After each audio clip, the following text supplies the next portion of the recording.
வணக்கம். இன்னைக்கு நாம ஒரு ரொம்ப முக்கியமான கொஞ்சம் சீரியஸான ஒரு அரசியல் கட்டுரைய அலசப் போறோம். நேரா விஷயத்துக்கே வந்துடுறேன். தற்போதைய தமிழக அரசியல் களத்தை முற்றிலும் ஒரு மார்க்சிய லெனினிய கண்ணோட்டத்துல ரொம்ப ஆழமா விமர்சிக்கிற ஒரு தத்துவ கட்டுரையத்தான் நாம பார்க்க போறோம். இதுல வலதுசாரி இடதுசாரின்னு நம்ம எந்த பக்கமும் சாய போறதில்ல. இந்த கட்டுரை முன்வைக்கிற அந்த தீவிரமான பார்வைய அவங்க கோணத்திலிருந்தே புறவயமா புரிஞ்சுக்க போறோம். ரெடியா?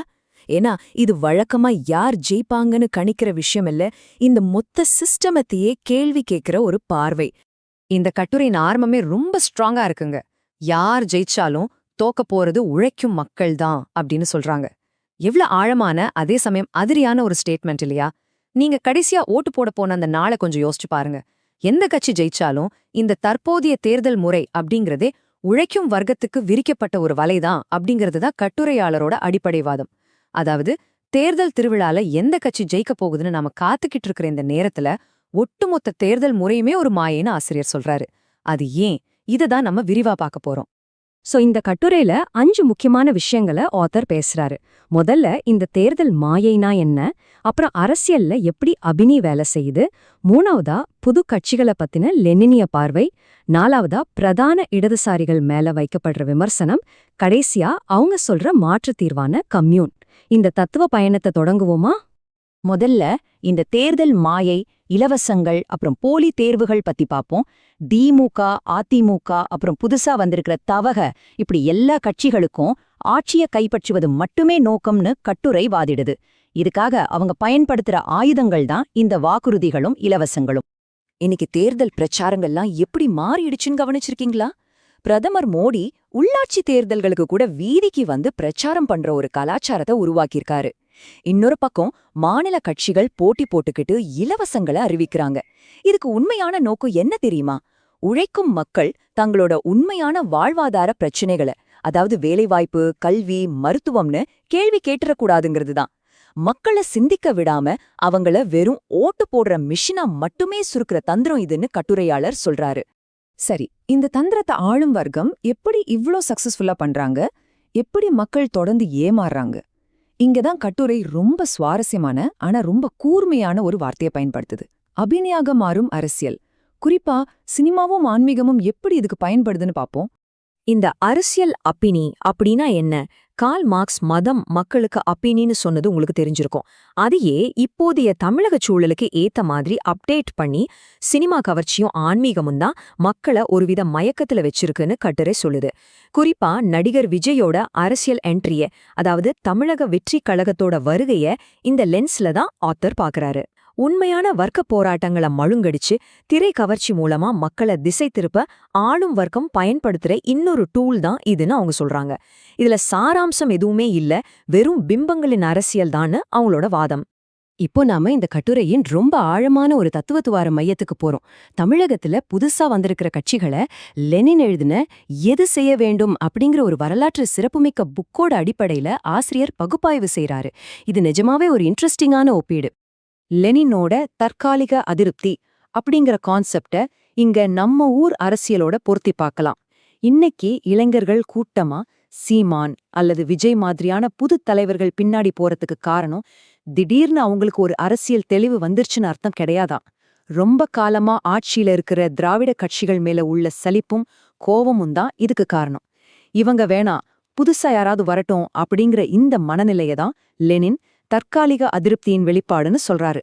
இதுல ஆழமான தத்துவ புரிதல் எதுவும் இல்லைன்னு கட்டுரை திட்டவட்டமா சொல்லுது. தன்னிச்சையான அதிருப்திக்கும் உணர்வுபூர்வமான அரசியலுக்கும் பெரிய வித்தியாசம் இருக்குங்க. நம்ம ஊரோட உண்மையான பொருளாதார பிரச்சனைகளை கொஞ்சம் கூட கணக்குல எடுத்துக்காம வெறும் சினிமா நாயகனை ஆதரிக்கிறது தன்னிச்சையான கோபம்தான். ஆனா வர்க்க போராட்டத்தையும் சித்தாந்தத்தையும் அறிவியல் பூர்வமா புரிஞ்சுக்கிட்டு செயல்படுறது தான் உணர்வுபூர்வமான அரசியல்னு ஆத்தர் ரொம்ப தெளிவா பிரிக்கிறாரு. இன்னைக்கு நடக்கிற இளைஞர்களின் எழுச்சி இந்த தத்துவத்துவார்த்த வெற்றிடத்துல தான் சிக்கி தவிக்குதுன்னு அவர் வாதிடுறாரு. இங்கேருந்துதான் வாளறுவை வாதம், அதாவது டெய்லிசம் அப்படிங்கிற ஒரு மார்க்சிய வார்த்தை வருது. லெனின் கொடுத்த ரொம்ப முக்கியமான வார்னிங் இதுதான். மக்கள் ஏதோ ஒரு கோபத்துல கூட்டமா வரும்போது அவங்களுக்கு சரியான அரசியல் கல்விய கொடுக்காம அவங்க போக்கிலேயே போனா அது பெரிய ஆபத்து. தவைக்க மாதிரியான கட்சிகள் இளைஞர்களை அரசியல் படுத்தாம ஒரு பிம்பத்தை ரசிக்கிற கஸ்டமரா மட்டுமே வச்சிருக்காங்கன்னு கட்டுரை எச்சரிக்குது. இதனால இந்த இளைஞர்கள் மறுபடியும் முதலாளித்துவ சிந்தனைக்கே அடிமையாயிடுவாங்கன்னு இவங்க சொல்றாங்க.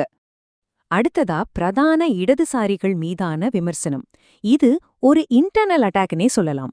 இதுவரைக்கும் வலதுசாரிகளையும் மத்த கட்சிகளையும் விமர்சிச்ச கட்டுரை இப்போ எதிர்பாராத விதமா இந்திய கம்யூனிஸ்ட் கட்சிகள் மேலேயே ரொம்ப கடுமையான ஒரு விமர்சனத்தை வைக்குது. அது என்னன்னு பாப்போம். உண்மையான மார்க்சியத்துக்கும் இன்னைக்கு இருக்கிற திருத்தல்வாதத்துக்கும் உள்ள முரண்பாட்டு கவனிங்க. உண்மையான மார்க்சியம்னா முதலாளித்துவ அமைப்பை வேரோடு சாய்க்கணும், அதிகாரத்தை கேள்வி கேட்கணும். ஆனா இன்னைக்கு இருக்கிற மெயின் ஸ்ட்ரீம் இடதுசாரிகள் சில இடங்கள்ல சினிமா கவர்ச்சியை கொண்டாடுற கட்சிகளுக்கு கூட சப்போர்ட் பண்ற நிலைமைக்கு வந்துட்டாங்கன்னு ஆத்தர் குற்றம் சாட்டுறாரு. வரலாற்றுல லெனினால் கடுமையா விமர்சிக்கப்பட்ட கவுட்ஸ்கி அப்படிங்கிறவரோட இன்றைய இடதுசாரிகளை இந்த கட்டுரை ஒப்பிடுது. அதாவது புரட்சியை மறந்துட்டு முதலாளித்துவ தேர்தல் களத்துல சீர்திருத்தம் தேடுறவங்களா இவங்க மாறிட்டாங்கிறது தான் அந்த குற்றச்சாட்டு. சரி, எல்லாவற்றையும் விமர்சிச்சாச்சு. அப்போ தீர்வு தான் என்ன? இந்த ஒட்டுமொத்த தேர்தல் முறை, நாடாளுமன்ற ஜனநாயகம் எல்லாத்தையும் நிராகரிக்கிற இந்த கட்டுரை எதை மாற்றுத் தீர்வா முன்வைக்குது? இந்த கம்யூன் அமைப்பு பத்தி தான் இப்போ நம்ம பார்க்க போறோம். உண்மையான மாற்றத்தை கொண்டு வர 4 முக்கியமான ஸ்டெப்ஸ் தேவைன்னு கட்டுரையாளர் லிஸ்ட் பண்றாரு. 1, தனிநபர் பிம்ப அரசியலை உடைச்சிட்டு கூட்டுத் தலைமையை உருவாக்கணும். 2, இலவசங்களை கொடுக்காம கல்வி மற்றும் மருத்துவம் ஏன் அரசுடைமையா ஆக்கப்படணுங்கிற அரசியல் பொருளாதாரத்தை மக்களுக்கு கத்துக் கொடுக்கணும். 3, சீமான் மாதிரியானவங்க கோட்டை விட்ட இடம் இதுதான்னு சுட்டிக்காட்டி ரொம்ப ஸ்ட்ராங்கான கட்சி அமைப்பை உருவாக்கணும். 4வதா தமிழ் தேசியத்தை வெறும் இன உணர்வா மட்டும் பார்க்காம உழைக்கும் மக்களின் வர்க்க போராட்டத்தோட இணைக்கணும். இது ரொம்ப தெளிவான ஒரு ஆக்ஷன் பிளான். ஏன் இந்த நாடாளுமன்ற ஜனநாயகத்தையே வேணான்னு சொல்றாங்க? அவங்க பார்வையில இது முதலாளிகளை பாதுகாக்கிற ஒரு கேடயம்தான். அங்க பிரதிநிதிகள் வெறும் சட்டம் மட்டும்தான் போடுவாங்க. ஆனா மார்க்சும் லெனினும் முன்வைக்கிற கம்யூன் அல்லது சோவியத் அமைப்புல மக்கள் தங்களை தாமே நேரடியாக ஆட்சி செய்வாங்க. அங்க பிரதிநிதிகள் சட்டம் போடுறதோட அதை செயல்படுத்துற அதிகாரமும் அவங்க கிட்டே இருக்கும். இந்த மாடலை தான் ஆத்தர் ரொம்ப ஸ்ட்ராங்கா முன்வைக்கிறாரு. இந்த மொத்த அலசலோட மையக்கருத்தே இந்துதாங்க. பழைய அரசு இயந்திரத்தை உழுத்து கட்டாம உண்மையான சுதந்திரம் சாத்தியமில்ல. இதுதான் கட்டுரையோட அறுதியான முடிவு. சிஸ்டத்தை அப்படியே வச்சுக்கிட்டு தேர்தல்ல மட்டும் ஜெயிச்சா உழைக்கும் மக்களுக்கு எந்த விடிமோற்றமும் கிடைக்காது. ஆழம் வர்க்கத்தோட பிரதிநிதியா யார் வந்தாலும் சுரண்டல் தொடரவே செய்யும்னு ஆத்தர் ரொம்ப ஆணித்தரமா சொல்றாரு. ஃபைனலா இந்த கட்டுரை ஒரு மிகப்பெரிய கேள்வியில உங்க முன்னாடி, குறிப்பா உழைக்கும் மக்கள் முன்னாடி வைக்குது. சினிமா கவர்ச்சி, இலவசம், பிம்ப அரசியல் இது எல்லாம் தாண்டி வெறும் ஓட்டு போடுற மிஷினா மட்டும் இருக்கிறத நிறுத்திட்டு உழைக்கும் மக்கள் வாக்குச்சீட்டுக்கு அப்பால் சென்று தமக்கான அரசியலை கண்டுபிடிப்பாங்களா? கம்யூன் மாதிரியான உண்மையான அதிகார அமைப்பை நோக்கி செயல்படுவாங்களா? இந்த கேள்வியோடவே உங்களை யோசிக்க விடுறேன். இந்த அரசியல் அலசல் உங்களுக்கு புதுசா சில விஷயங்களை கத்துக் கொடுத்திருக்கும் நம்புறேன். மீண்டும் சந்திப்போம்.